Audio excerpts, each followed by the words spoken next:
Assalamualaikum warahmatullahi wabarakatuh. Pada kesempatan ini, saya akan mempresentasikan materi fikih muamalah dengan judul praktek jual beli halal dan yang dilarang dalam perspektif syariah. Sebelumnya, perkenalkan nama saya Abdul Muad, NIM 22811311411, kelas A29, dosen pengampu Bapak Muhali MPDI. Praktik jual beli halal dan yang dilarang dalam perspektif syariah.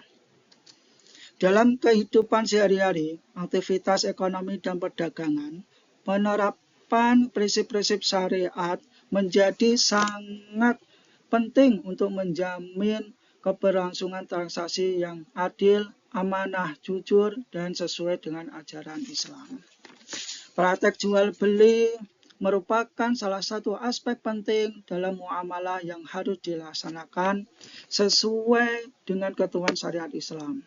Oleh karena itu, pengetahuan mengenai praktek jual beli yang halal dan yang dilarang menjadi dasar utama bagi umat Islam atau Muslim dalam menjalankan aktivitas ekonomi sehari-hari. Pengertian jual beli halal dan yang dilarang. Jual beli yang dikategorikan halal adalah transaksi memenuhi prinsip syariat, meliputi objek jual beli yang halal, harga yang ditentukan secara jelas, tanpa unsur riba, tanpa goroh, ketidakpastian berlebihan, dan tanpa unsur penipuan maupun paksaan. Sebaliknya, praktek jual beli yang dilarang mencakup transaksi yang mengandung unsur riba, goroh, serta perdagangan barang haram, seperti daging babi, alkohol, narkotika, dan aktivitas spekulatif atau undian yang mengandung unsur perjudian. Landasan jual beli berdasarkan Al-Quran dan hadis. Praktek jual beli yang halal berdasarkan pada Al-Quran dan hadis. Dalam surat An-Nisa ayat 29, Allah Subhanahu wa Ta'ala menetapkan prinsip jual beli berdasarkan kerelaan atau saling menyukai dan saling ridho, menolak segala bentuk paksaan maupun penipuan dan pemaksaan harga. Selain itu, surat Al-Baqarah ayat 275, Allah mengingatkan tentang bahaya riba dan larangan pembinaan keuntungan secara tidak adil melalui bunga yang tinggi atau berlebihan. Hadis-hadis Nabi juga menekankan pentingnya kejujuran, transparansi, dan keadilan dalam aktivitas berdagang. Rukun dan syarat jual beli. Rukun transaksi, syarat sah, dalil klasik. Rukun transaksi terdiri dari ijab dan kabul, yaitu adanya penjual dan pembeli, masbut alaih, objek atau barang yang dijual belikan, serta sifat ketentuan transaksi. Syarat sahnya jual beli yaitu adanya kepemilikan sah penjual atas objek yang dijual. Objek harus halal, spesifik dan jelas, tidak mengandung unsur goroh, harga pasti dan disepakati. Dalil klasik yang menjadi dasar syarat tersebut berasal dari hadis Ibnu Majah dan definisi fikih Imam Al-Nawawi yang menganggap jual beli sebagai pertukaran harta untuk penguasaan. Praktek halal yang diakui syariat meliputi murabahah, salam, musyarakah, dan ijarah. Murabahah yaitu pembiayaan jual beli di mana bank membeli barang terlebih dahulu lalu menjualnya kepada nasabah dengan margin atau keuntungan yang disepakati tanpa bunga. Margin tersebut sudah diketahui sejak awal transaksi. Contohnya yaitu melakukan pembelian mobil dengan margin atau keuntungan 5%. Salam, penjualan barang yang diserahkan di masa depan dengan pembayaran di muka. Prinsip ini membantu petani memperoleh kepastian pendapatan serta mengurangi spekulasi.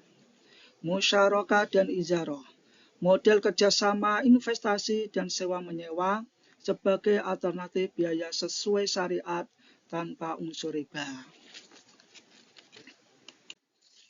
Praktek jual beli yang dilarang meliputi riba, ghoroh, barang haram, dan judi. Riba, kegiatan yang melibatkan bunga atau penambahan wajib yang tidak proporsional. Larangan ini didasarkan pada ketentuan bahwa riba menindas pihak yang meminjam, seperti bunga kartu kredit 12% per tahun. Ini menunjukkan bahwa bunganya terlalu tinggi. Ghoroh, transaksi yang mengandung ketidakpastian berlebihan, misalnya jual beli aset tanpa kepemilikan nyata atau jual beli barang yang tidak jelas spesifikasinya. Barang haram dan judi.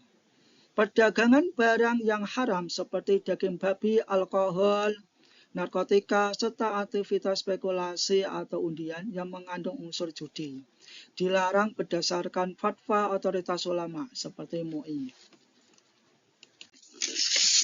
Teladan dari tokoh Islam. Di sini saya mengambil dua tokoh utama dalam kehidupan Islam, yaitu Umar bin Khattab dan Khadijah binti Khuwailid. Kedua tokoh ini dijadikan teladan dalam hal praktek kejujuran dan keadilan dalam berdagang. Umar bin Khattab bertindak sebagai pengawas pasar untuk menegakkan keadilan dan menghindari praktek riba serta penimbunan.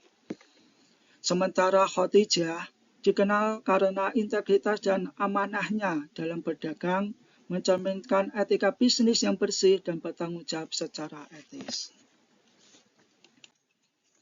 Kepatuhan praktik untuk pelaku usaha. Produk dan sertifikasi.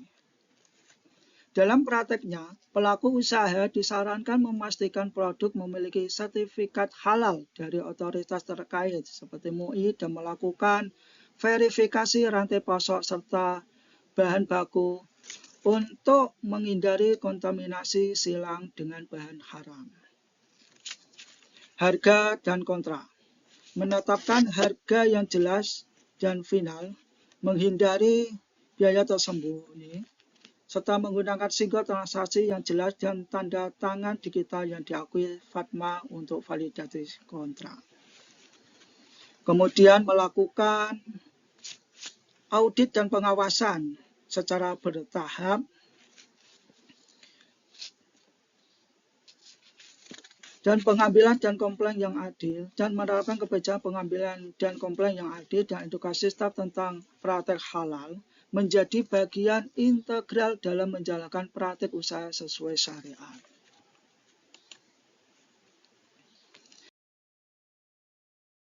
Kesimpulan, praktek jual beli sesuai syariat tidak sekedar atau tidak hanya kepatuhan hukum atau sekedar memenuhi aspek hukum, tetapi juga mencerminkan etika ekonomi berbasis amanah atau kejujuran, transparansi, dan keadilan.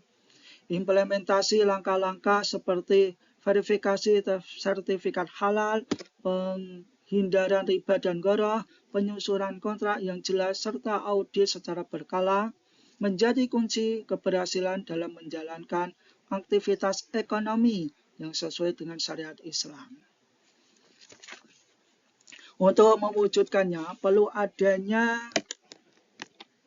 sosialisasi kepada pelaku UMKM, integrasi pemeriksaan halal ke platform e-commerce, dan pembentukan Dewan Syariat lokal untuk membimbing implementasi secara lebih efektif. Demikian presentasi yang dapat saya sampaikan pada kesempatan ini, semoga bermanfaat. Wassalamualaikum warahmatullahi wabarakatuh.